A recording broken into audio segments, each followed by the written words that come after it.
Welcome to the 15th season of the NitWits, a weekly roundtable.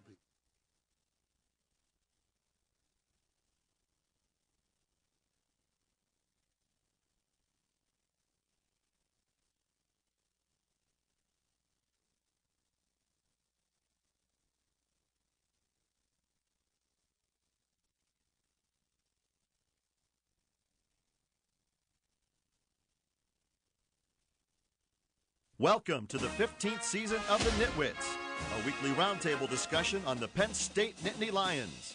Our panel includes Neil Riddell of the Altoona Mirror, Mark Brennan of FightOnState.com, Casey Kantz of WTAJ Sports, and a special guest analyst each week. The NitWits are brought to you by Irwin Financial Raymond James, a firm foundation for your financial future.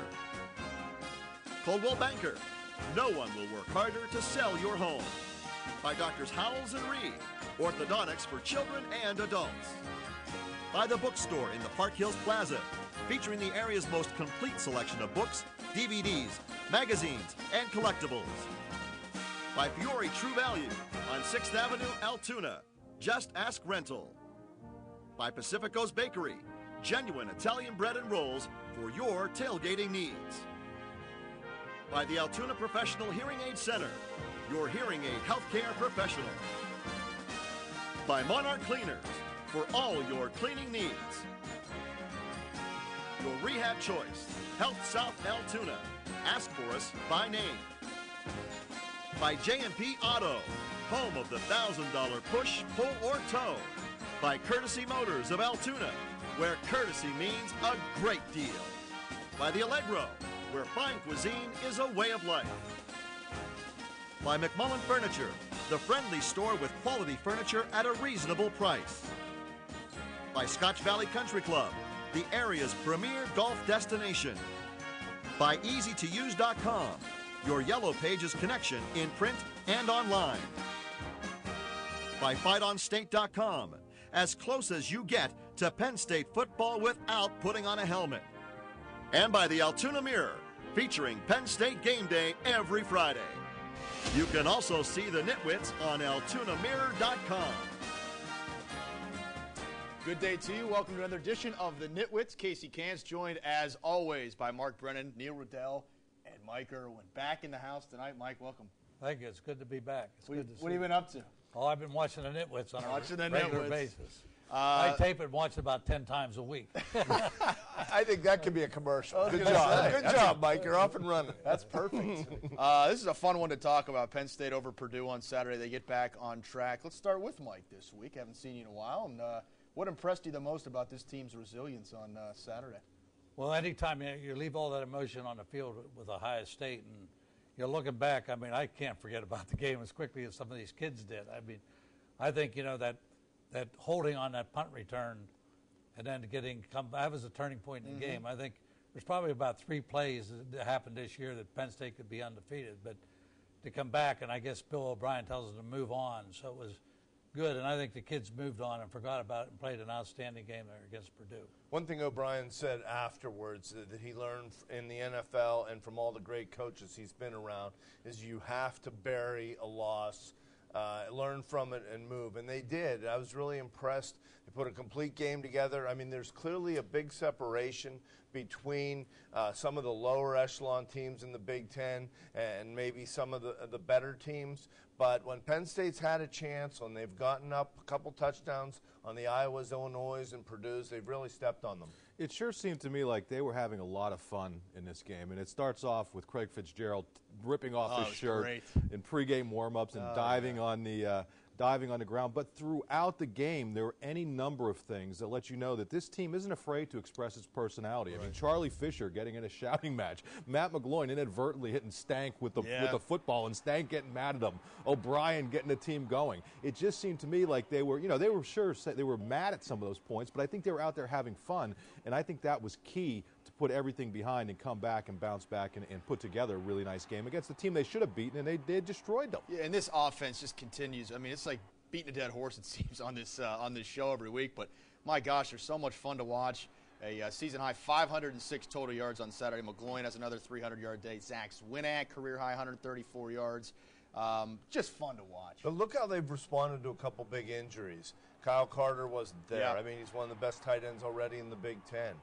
Jordan Hill gets injured fairly early, and they respond to that. So I'm just impressed with, you talk about the fun that they're having. I mean, let's face it, this team's playing for the love of the game. Right. Yeah, one other thing that I think we should look at is, I remember like Zwinak in practice, they played him because he practiced well all week. I can remember back in the days, way back when guys weren't practiced that hard and then they up playing the game, and it upsets a lot of the teammates if a guy's out there busting his chops trying to help the team and then, not playing, or a guy not contributing in practice. So I was glad to see that O'Brien is looking at how well they do in practice, whether they're going to play that game or not. And you know why that's key, Mike? Because he's not coaxing any egos. Even though these guys could leave after this season, he doesn't care about that. And I think that's what he has to do. I think he has to treat this as if it's not an ordinary team, but you can't give favoritism. You can't worry about people possibly leaving. And I'm not suggesting anybody is. I'm just saying that he's coaching this just like it's a regular team, and if somebody plays well in practice, that guy's going to play. And you're right, that sends a great message to the rest of the club. So is that what we saw with the Bill Belton situation then, from what I understand?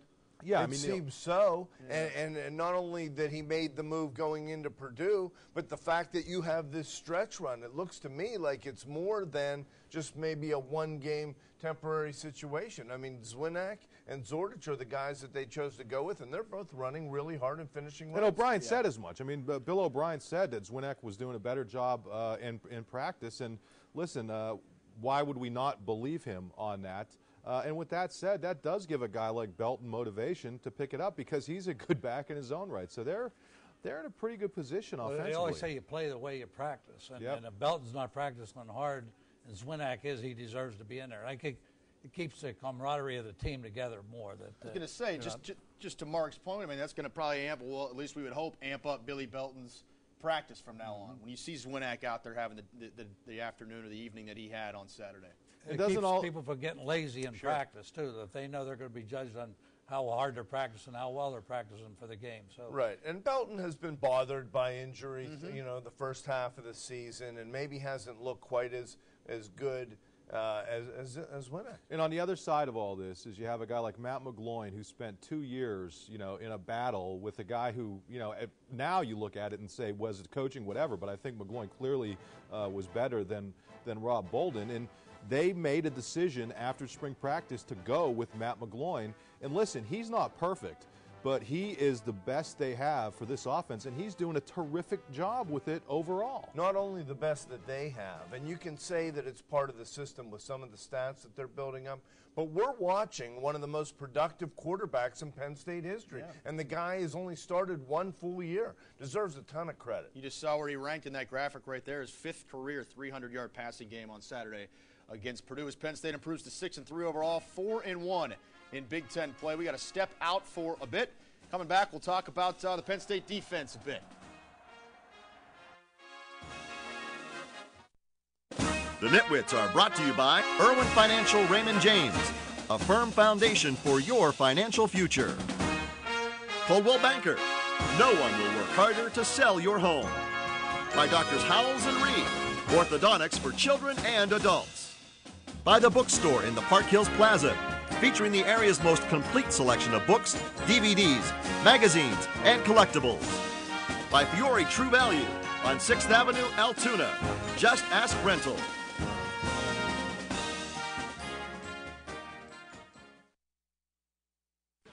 I'm Michael Zordich with the Penn State football team, and you're watching the NitWits.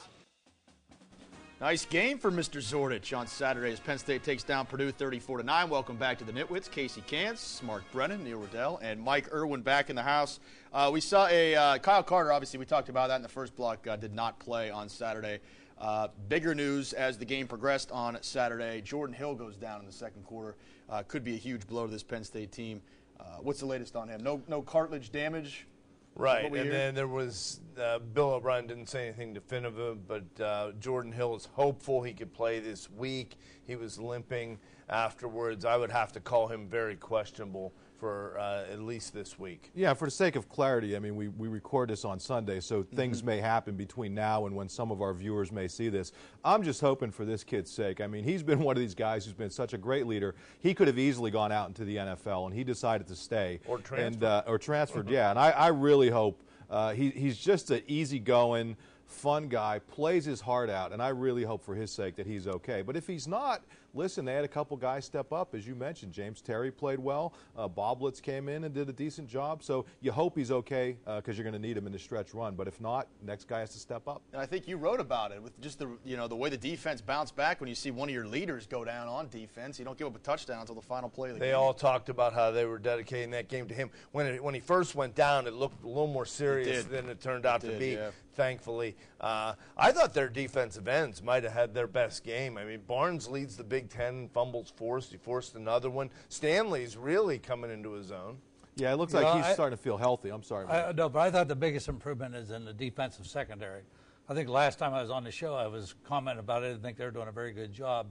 But you look on Saturday how aggressive those guys were, Amos and Morris and some of those guys right up on the receivers and making some tackles in the backfield for negative yardage. So I think they responded. That whole defense is playing very well. I mean, you look at the beginning of the game when they went down there to the 3-yard line, we held them out, and then we went for a 4th down in our own territory and challenged the defense a little bit, but they still – that was the first time anybody scored on us all year in the first quarter. They got good point. 3 points. But good point. And Amos's hit saved a touchdown early, and that could have maybe got what crowd Purdue had in the game. Well, Purdue gave Ohio State fits with that bubble screen. And when we were at practice last week, and I don't think I'm revealing any secrets because it's after the game, but they were really dialing in on stopping that bubble screen with the defensive backs and linebackers, and that really paid off. And you not only had the defensive backs, but a guy like Hodges, who's almost like an extra safety out there, especially in the first half, was just crashing through and throwing people for losses. Yeah, he played a great game.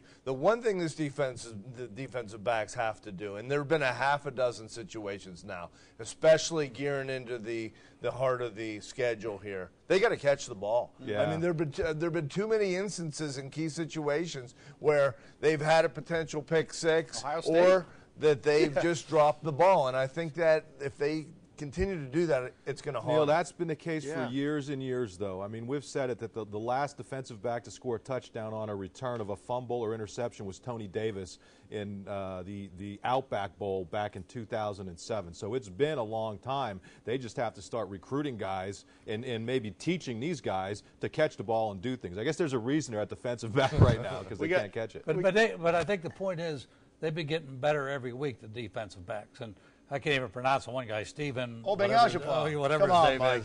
I was going to mention his name. He probably gets a little notice because his name is so hard to pronounce. He's played very well. He really has. He really has. We got a little under a minute here. Quick shot at the special teams, I think, too. I thought they played maybe their best game.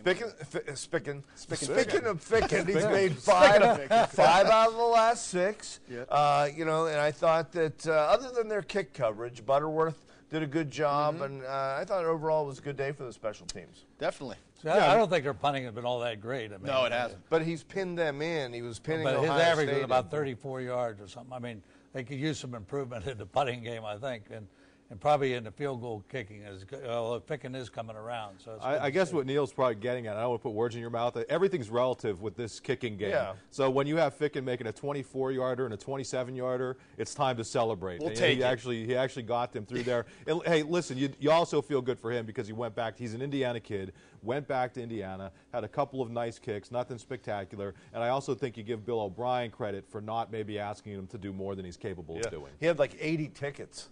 Wow. Speaking of doing more than you're capable of doing, the one guy I think they're really at Alex Kenny, I think he's very quick. And on kickoff returns, I think you give him the opportunity, he's going to do something. I don't know what happened to him, but he's in there, but he doesn't seem like he's running the kicks back that much. He's not being used in that Norwood underneath route as much anymore either. Yeah, they started going with the Williams kid, the younger kid more, and I can't tell you why other than the fact that maybe they just think somebody else is doing a better job, but I couldn't, I have no inside info. I just think Kenny with his speed, I think he's like state record holder in a 60-yard dash, and he can really. And you know fly. what the Mike Irwin karma did for McCoo. We got to step out for another break. We'll talk more about that on the other side. We'll also talk about a little bit more the resilience this team showed on Saturday. Stay with us. You're watching the NitWits. The NitWits are brought to you by Pacifico's Bakery, genuine Italian bread and rolls for your tailgating needs. By the Altoona Professional Hearing Aid Center, your hearing aid healthcare professional. By Monarch Cleaners, for all your cleaning needs. By your rehab choice, Health South Altoona. Ask for us by name. By JMP Auto, home of the $1,000 push, pull, or tow. By Courtesy Motors of Altoona, where courtesy means a great deal.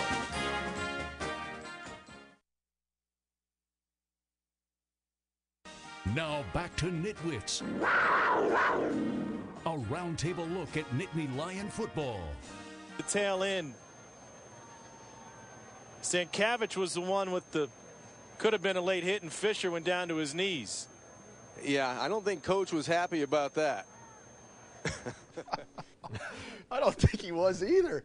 And we just said, Mark mentioned this earlier, this is quarterbacks coach Charlie Fisher getting a little angry, taking exception to being bumped out of holding him bounds. back. Well, we did not want to disappoint Bill O'Brien by not including that video clip, because he was laughing about it afterwards, saying that he might make Charlie Fisher available this week. They've been making an assistant coach available each week. I wanted to talk about that a bit because I think we said that in the first block where that kind of embodies this team's attitude, so to speak, and they really, I mean, they showed it again. You know, they bounced back from a loss, a home loss to Ohio State, and that was just unbelievable, very characteristic. And in fairness to Charlie Fisher, if you've ever talked to him, he's one of the most mild-mannered people in the world. And Neil was saying in the break here, probably ought to be up for assistant coach of the year for the job he's done with Matt McGloin. But there's some fire there, and I really like that. And you know, Neil also makes the point that they're making assistants available during the week to the media. That never happened before, and I think it's. I don't want this to come across as a knock on Joe, but Joe had become so big, and it wasn't his fault. It's just that he was kind of the program, and now I think you're seeing the assistants maybe get a little bit more credit, and the credit that they deserve. Mike? Well, they have a great, assistant coaches there now, and to hold on to them, you have to make them part of the program, I would think. You don't want just a figurehead there. You want somebody that's contributing. And I think O'Brien's done that with the team and with the coaches. I mean, I know Larry Johnson, I read his interview last week in the newspaper about, how good he feels coaching these kids and contributing there. But he doesn't really have any aspirations to be a head coach anywhere. He's happy with his role there, and I think he does an excellent job there. I think they've bought into that whole one-team concept as a university, not just within the football team, but O'Brien has reached out to a lot of the other coaches, and I think there's been a lot of relationship building in less than 1 year. One quick point. I think the other thing you're going to see with Bill O'Brien and this staff, you are going to see more turnover. And that's not a bad thing. I mean, we've been used to seeing this program where if a coach leaves, sometimes it was almost as if, people were negative toward them. And I'm not saying it's good if you lose your coordinator or whatever, but some of the position coaches, it's actually good to have these guys move up and go to be coordinators other places. And it just, I think it keeps a freshness within the staff. It's ironic because I was thinking Matt McGloin would be an assistant coach where somewhere and maybe next year come back if he wouldn't get a shot in the NFL or somewhere. He'd be probably a good coach. He'd get good experience. He'd be pretty fiery, pretty quotable. I think he would be. Time to take our final break of the show, which means coming up next, we'll talk about next week's opponent, a very tough one in Nebraska. That's coming up. The NitWits are brought to you by The Allegro, where fine cuisine is a way of life. By McMullen Furniture, the friendly store with quality furniture at a reasonable price. By Scotch Valley Country Club, the area's premier golf destination. By EasyToUse.com, your Yellow Pages connection in print and online. By FightOnState.com, as close as you get to Penn State football without putting on a helmet. And by the Altoona Mirror, featuring Penn State game day every Friday. I'm Matt McGloin, and you're watching the NitWits. That's Matt McGloin in the house. Yeah. Penn State up next. Other tough test for them on the road at Nebraska, 18th ranked team in the country. Neil, you want to unveil last week's Nitwit of the Week? Well, it's Mr. Brennan. I am, 9 weeks in, and we finally got him, a full Nitwit of the Week. Congratulations. He went high. He was decisive, and I'm happy for him. He's back in the race. The updated standings for you to take a look. Always better when he's in the race. 1.5 footballs. I'm happy to be there. Mr. Nitwit of the Week, that means you now have to pick first. Yeah, I'm happy to pick first. This is a tough game to pick. Nebraska, very good at home. Penn State, very good on the road. Both teams outstanding in the first quarter. I think we're going to see a high-scoring game. I'm going to go Penn State 28, Nebraska 31. I think I'm worried about Jordan Hill being able to play against a great running team. I think we're going to see a lot of points. Good point. Oh, so we're right away. Okay. I think you make a case for both teams.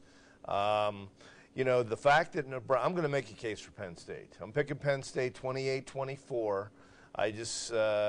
I think that these guys have played with a lot of character. I know Nebraska has a chance to go to the Rose Bowl with a strong finish, but I don't think you can play for more than Penn State's been playing for. And Nebraska got lit up for 60-some points by Ohio State. They've been vulnerable defensively. Last year's Nebraska team came in. This was not as good a Penn State team last year as this year. I'm pointing at you, Brennan. Penn State 28. Nebraska 24. How many times did you pick against Penn State this year? That's what I want. Under a minute. I picked Virginia, for the record. Well, I thought about that. I watch this Nebraska team offensively. They're very good. I mean, Taylor Martinez is a good quarterback, and he had 3,000 yards last year. And Rex Burkhead, I think everybody remembers him from last year. Another good running back, Abdullah, that's in there. So, but I predicted at the beginning of the year 9-3 for Penn State. So to continue the roll, I got to go with Penn State. I'll pick a little better. I'll say Penn State 30, Nebraska 24. 30-24. I think a competitive game, too. I think high scoring as well. I got 33-28 Penn State. I also have them winning. We are fresh out of time for this edition of the Nitwits. We'll see you after the Nebraska game next week. Have a good one, folks.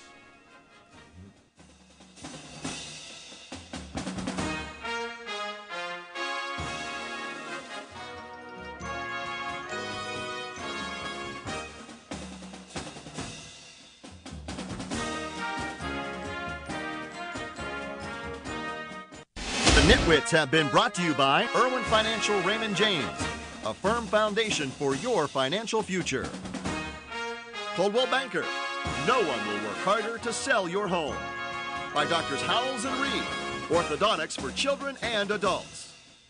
By the bookstore in the Park Hills Plaza, featuring the area's most complete selection of books, DVDs, magazines, and collectibles. By Fiore True Value on 6th Avenue, Altoona. Just Ask Rental.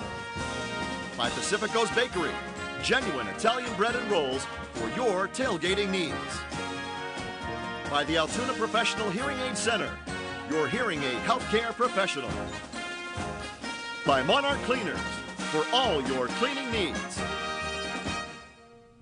By your rehab choice, Health South Altoona. Ask for us by name. By J&P Auto, home of the $1,000 push, pull, or tow. By Courtesy Motors of Altoona, where courtesy means a great deal. By the Allegro, where fine cuisine is a way of life. By McMullen Furniture, the friendly store with quality furniture at a reasonable price. By Scotch Valley Country Club, the area's premier golf destination. By EasyToUse.com, your Yellow Pages connection in print and online. By FightOnState.com, as close as you get to Penn State football without putting on a helmet. And by the Altoona Mirror, featuring Penn State game day every Friday. You can also see the Nitwits on AltoonaMirror.com. Thanks for watching, and we'll see you next week.